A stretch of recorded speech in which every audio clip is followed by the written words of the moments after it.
What's going on, everybody? Welcome to G-Miles World Podcast, and we're going to be recapping the WildCard weekend for Saturday, January 5th, 2019, as both the Seattle Seahawks and the Dallas Cowboys played, and also the Colts and the Texans played. But we're going to start off with the Cowboys, man, and I'm going to go ahead and start off by wishing Allen Hurns a speedy recovery, man. That injury just looked really, really bad.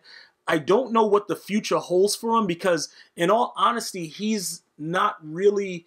he's not a mainstream receiver. He's like a guy that, he's like a fill-in guy. You know what I'm saying? He's not like that main guy. So this really affects everything that he was doing. And he actually was playing pretty well over the last couple games while, Amari Cooper wasn't doing too well throughout this time. So I really wish the best for him and his family. I hate to see any of these athletes get hurt because they're playing in a league where a lot of these guys don't get guaranteed money. And people don't realize how ridiculous the game still is as far as violence. Even with all of the new precautions that they put in, it's still a very violent game. So I just want to go out and wish a speedy recovery to Allen Hurns and the best for him and his family. Now, getting to the Cowboys, during this game, I had an actual on-stream live debate, like it was live with Twitter, interactive with Shannon Sharpe from Undisputed. If you guys want to go ahead and check the feedback out, it was via @GMilesWorld. Just check out my recent tweets. And I actually tweeted to Shannon Sharpe, I thought you said Dak wasn't accurate after he threw the hot dot to Gallup, and Shannon Sharpe responded. Ultimately, we see the way the game ended and the Cowboys are moving on in the playoffs, but I just want to say thank you to Shannon Sharpe, and if anybody is not following @Shannon Sharpe right now, please go ahead and do that because he's as genuine as they come, bro, to even go out and just be responding to, regular folk like, you and I. That's pretty huge, bro, so thank you for that. But ultimately, Dak played one of his best games ever. On that first down that he got to seal the game when, he runs a QB draw and gets like 12 yards, it's not all about the fact that everybody thinks that he's just not an accurate quarterback. It's about the fact that he has that mindset. And I've been saying this since the beginning of the year. When you look at him in the interviews, win or loss, he shows you that type of professionalism that you want in a quarterback. And I think that the team feeds off of that. And that's what makes them play the way they do. Let's not try to take away anything from the defense. The defense was out of control.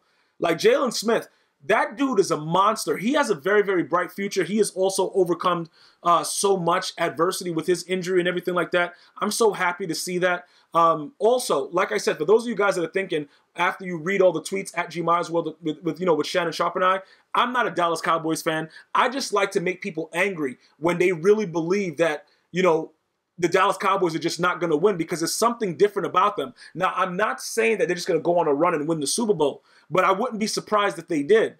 You know what I'm saying? Because simply good defense and being able to run the ball, they can do both. Even with their starting center out, they've still been able to find a way to do those type of things. So throughout the entirety of the game, I know there's going to be a lot of questionable things that happen. People are going to make up stories about, the ref missed this call, the ref missed that call. But I think in fairness to both teams, the refs are playing bird box on both sides. You know what I'm saying? I'm pretty sure the Seattle Seahawks fans are going to come in and say whatever. Dallas Cowboys, obviously, you guys won the game, so it's going to be a different thing. But again, in all honesty, you guys have to admit that Dak Prescott outplayed Russell Wilson. Now, I will tell you this.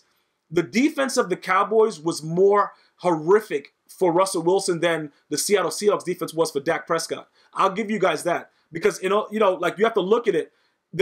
Randy Gregory running directly in the backfield almost every play, that's going to cause problems for you. And that's the issue that I have. The Dallas Cowboys can play good defense up front, and they have decent cornerbacks. So that creates a lot of problems for a lot of the teams in the NFL in general.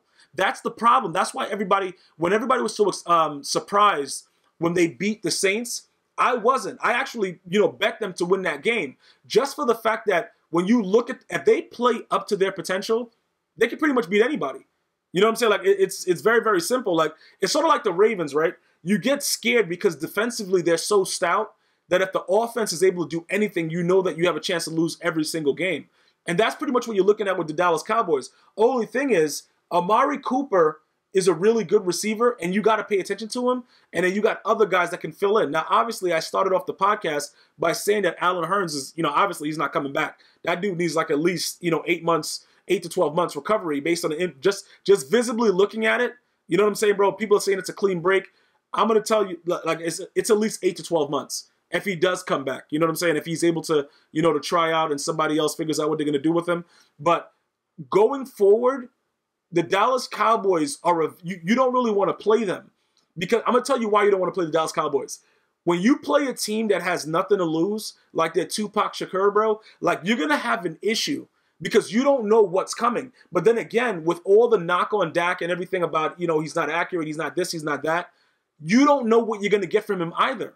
Because, honestly, he missed some throws in the game, but he's clutch when it comes down to the play. Like, this is huge for this guy to be winning this playoff game. I don't think people realize that a lot of the naysayers were going with the experience with Russell Wilson over Dak Prescott.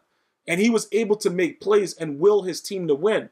That's what the issue is. And people have to respect that. And like I said, I'm just happy for the Cowboy fans, man. These guys run around saying all kinds of weird things and had nothing to show for it over the last 2 decades, 3 decades. And they're finally able to hold their head high. At least they can say, we got one playoff win. You know what I'm saying? And that's good. That's good for the NFL in general. That's good for all the Dallas Cowboy fans. I just don't know how far you think they're going to go. You see what I'm saying? Like, things are going to get a little bit tougher now. You know what I'm saying? Like, wild card, you know what I'm saying? Like, Seattle wasn't expected to do much because they were in a rebuilding process. You can use a lot of excuses. But like I said, ultimately, since that Super Bowl when they didn't run the ball with Marshawn Lynch, unless they fire Pete Carroll, that team will never win another Super Bowl. Same thing with the Atlanta Falcons losing 28-3. You have to get rid of coaches that stigma stays with them. And it's as simple as that. There's nothing else I can really say about it. So congratulations to the Cowboys, man. Again, I don't know how far you guys are going to go, but that was a great showing that you guys pulled out. Now, heading over to the Colts and the Texans. Let me just say this, right? I know like 3 or 4 weeks ago, I told you guys I was scared of the Texans. I thought this team could beat anybody. I was very, very high on them. And then I got to actually watch them play against the Colts at home and get just destroyed. All right? A lot of it is not really, I don't think they were prepared for what Andrew Luck was bringing with his team. Because the offensive line of the Colts is a little bit more dangerous than people think. And if you look at the way the tackles were standing up Jadeveon Clowney and Watt with protection on third downs, that was the key of the game. The giving up of the third downs. T.Y. Hilton is a top, like, I have to give him top 3. Like, he's at least top 5 because you can't cover him. And they were trying to play man-to-man defense, and I don't know why they didn't change it up, but they kept doing it, and it was stupid. I would have switched to a zone. I would have tried anything else because man-to-man, you could not cover T.Y. And then the offensive line, getting back to that, them drafting those first-rounders, Andrew Luck going through that state of depression and, willing his way back to come back to football, he made the right decision. And it's obvious, man. Like, I don't know what to say about this, bro. I was very, very impressed. That pick that was tipped because of J.J. Watt, that was great. But overall, the Colts ultimately dominated this game. And, it's good experience for, Deshaun Watson. But again, this is another team that people don't want to face because they're going to Kansas City. And what do we know about Kansas City? Offensively, they can score, right? They can do whatever they want. But defense, they don't got no defense. So you don't want to play a team like the Colts where their defense is just riding high and dudes are just ready to roll. And I don't know. Like I said, I think Patrick Mahomes is going to win the MVP. Okay. I think that he deserves it for the yards and the touchdowns, but he's going to have to score on every snap when they play the Colts or they are going to get destroyed because offensively, the Colts can score on anyone. And then defensively, their defense is going to give you fits. So again, for all you Chiefs fans out there, Chiefs Nation, I've been riding with, Mahomes the entire year. Defensively, if you guys don't figure out a way to stop T.Y. Hilton and that run game of Mac and trying to get pressure on that offensive line that looks like they're gelling, it's going to be very, very bad, man. But from the start to the finish, the Houston Texans were not ready for this game, in my opinion. They didn't look like they were ready for it, all right? I do want to give kudos to Jadeveon Clowney for going ahead and clearing concussion protocol to go back into the game and fight for the team. Deshaun Watson tried to make a run late in the game, but I just think ultimately on this day, the Colts were just the better team.